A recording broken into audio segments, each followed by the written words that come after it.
Hi, now Mrs. McCauley is going to talk about the F steps. Okay, the F step is one of your very final steps. This is considered your show off step. This is where you really get to show us that you know and understand this concept. In the F step, you're really ready to celebrate your knowledge. You can prove that you know and deeply understand the concept by creating something to show what you know. I know this concept applies to the real world and you can prove it. It's really important in your F step that you have a real life application. And our main thing is we want you to always remember this concept. So do something to really show us that you do. Okay, the first thing I'm going to show you, or the second thing I'm going to show you, is the rubric, how we are going to grade it. Okay, we believe that it's really important that you get to choose how you want to show us your knowledge, but we do have a rubric to help show you how we're going to grade it. The whole concept is worth 50 points. Look at the show-off step. The show-off step is worth 36 points out of 50. That is a very large amount, so it's important that you put your most time and effort on the show-off step. I'm not going to read through the entire rubric here, but I'm going to show you that, the important things. To get a perfect score, a 36, you have to go above and beyond and demonstrate complete mastery of the concept and demonstrate it in a creative way that could be shown to an audience. Really what would need to happen is it would have to be good enough that we could use it to teach another student the concept without our help. That's how you could get a 36. Technology use is a bonus, but it's not required. The next level would be a 34. If you choose a show-off option that's designated as a 4 level, you could get a 34 if you completed all problems correctly and labeled your answers. A 32 would be giving us 3 to 5 examples in a creative way and at least one real-life example. So let me be clear.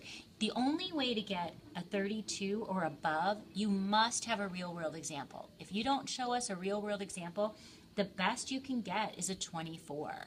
Okay, so please be aware of that. And then I'll show you the lowest score is a 14, and that would be that you demonstrate that you understand the concept by showing only 1 or 2 examples with little creativity, and you have errors in your final product. You can read through the rest of the rubric, or we'll go through it when we go over this in class, but those are the highlights. Okay, now I'm going to show you a few examples of some highlights from some F steps that either Mrs. Tiglis or I have gotten in the past that we thought were superior. Now, one thing I want to show you is that, yes, we all have iPads and we love technology, but you can do something artsy and creative without using technology if you want. Both Mrs. Tiglis and I have a variety of art supplies in our classrooms. Just ask and we'll show you where they are. But this student made a little gift box that you could open, and it has problems in it that you can answer and solve.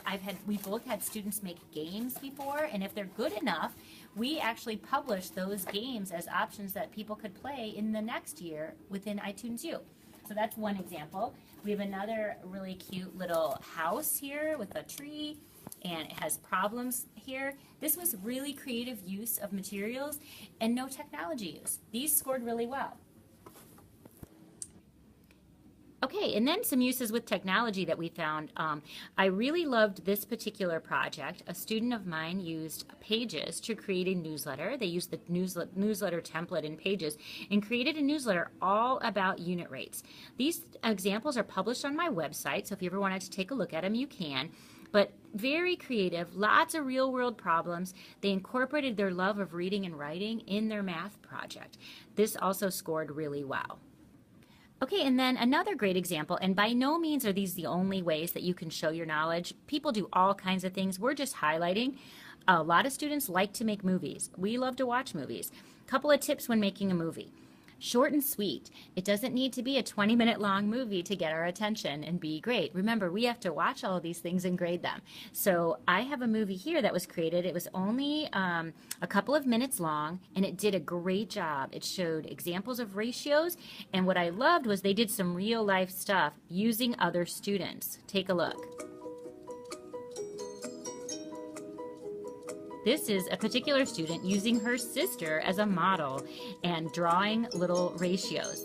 Okay, very cool, very clever, and it got the point across and did a great job. If you want to make a movie, there's lots of options, lots of apps.